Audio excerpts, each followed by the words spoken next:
Il gagne 25 millions de dollars avec le Bitcoin. Alors bonjour à tous, c'est Alexandre, le trader indépendant, et aujourd'hui on va voir l'histoire de Smith, qui est une personne qui est passée de simple salarié à multimillionnaire, puisqu'il a empoché grâce au Bitcoin plus de 25 millions de dollars. C'est parti.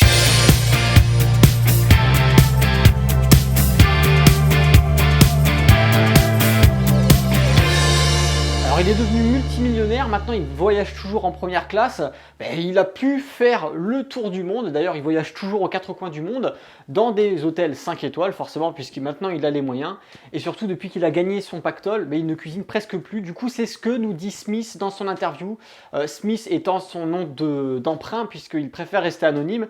Mais voilà, cette personne a eu la chance de gagner 25 millions de dollars puisqu'il a investi au début sans aucune idée de ce qu'allait devenir le Bitcoin, jusqu'à récupérer ses plus-values. Des plus-values qui ont été fort sympathiques puisqu'il a engagé plus de 25 millions de dollars. Alors déjà, qui est Monsieur Smith et comment est-ce qu'il a fait pour du coup s'enrichir grâce au Bitcoin?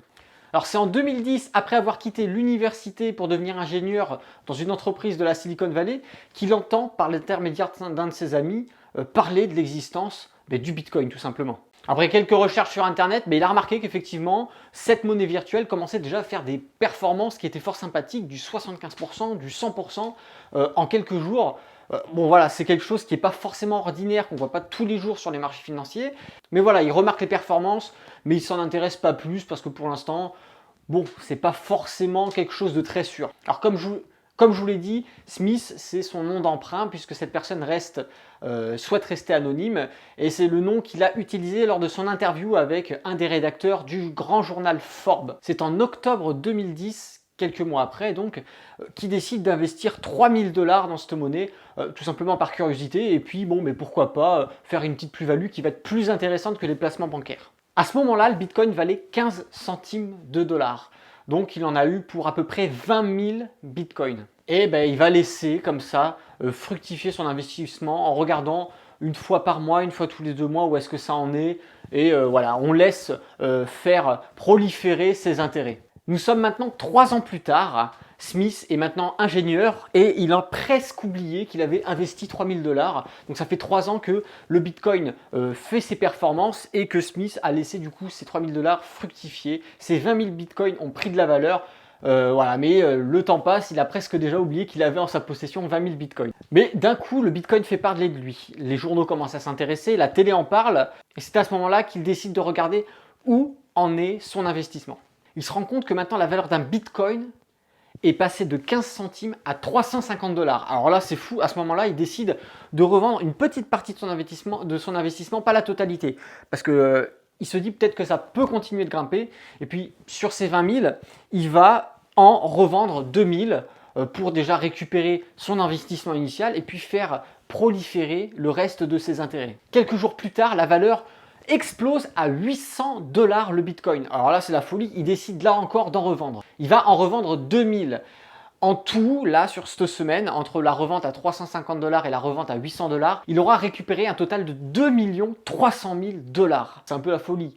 On investit 3000 dollars, on récupère 2 300 000 dollars, sachant qu'on n'a pas revendu tous les bitcoins qu'on avait en notre possession.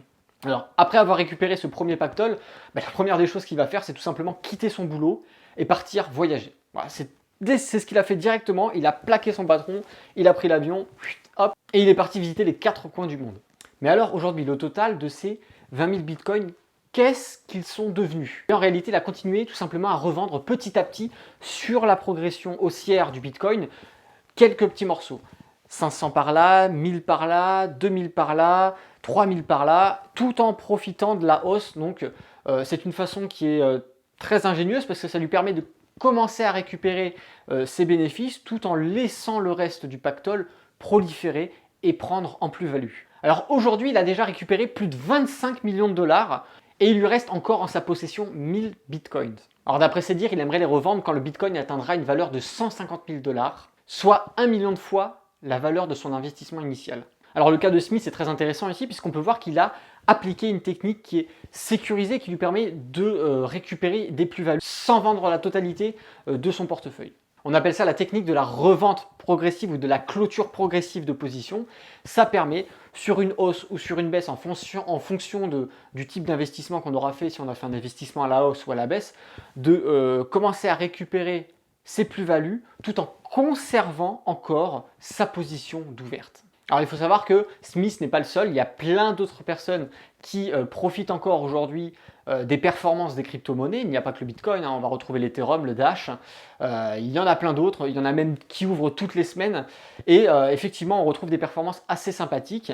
Mais à l'inverse, on a aussi des gens qui vont se lancer et qui vont tout perdre, et qui vont se prendre des pertes astronomiques dans la gueule, tout simplement parce que ils y vont peut-être un petit peu de façon trop amateur. Voilà, on en entend parler, on y va, on investit, ça se casse la gueule, on perd tout notre investissement et après on chiale.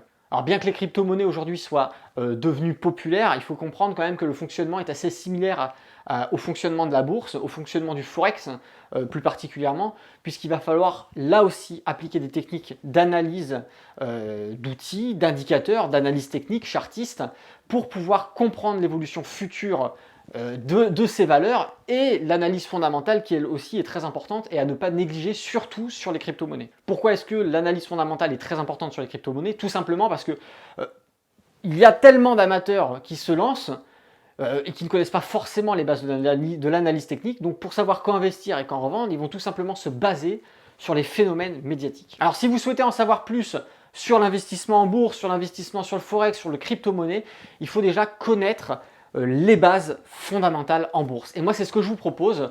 Tout simplement, en haut à droite de l'écran s'ouvre une petite fiche. Je vous laisse cliquer dessus ou tout simplement, je vous mets le lien dans la description. Ça vous permet de télécharger mon guide de démarrage en bourse. C'est une formation que je vous offre totalement qui va vous permettre d'apprendre les bases nécessaires pour pouvoir réaliser vos premiers investissements de façon plus sécurisée. Parce que ne vous lancez pas sans formation, vous allez perdre votre argent, vous allez vous croûter.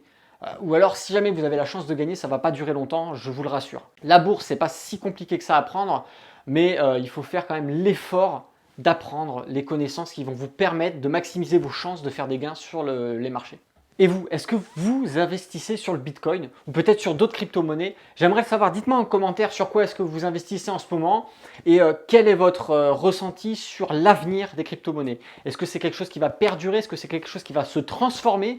Ou peut-être est-ce juste tout simplement un phénomène de mode comme il y en a eu plein d'autres sur les marchés financiers et qui va tout simplement s'éteindre dans les mois ou les années à venir? Bah écoutez, cette vidéo touche à sa fin. Je vous inviterai à mettre un petit pouce si ça vous a plu, de vous lâcher votre petit commentaire. Et puis, si ce n'est pas fait, abonnez-vous à la chaîne, comme ça vous serez tenu au courant automatiquement de toutes mes prochaines sorties vidéo, c'est-à-dire des tutoriels sur la bourse, les actions, le forex, les crypto-monnaies, et aussi des réactions sur des phénomènes médiatiques, comme tout simplement des interdictions, des remaniements, des nouvelles lois qui vont chambouler les marchés financiers et vous aurez mon interprétation de ce qui pourrait se passer sur une évolution positive ou négative des graphiques. Mais écoutez, c'était Alexandre, le trader indépendant. Moi, je vous dis à bientôt et d'ici là, tradez bien sur les marchés financiers. Ciao!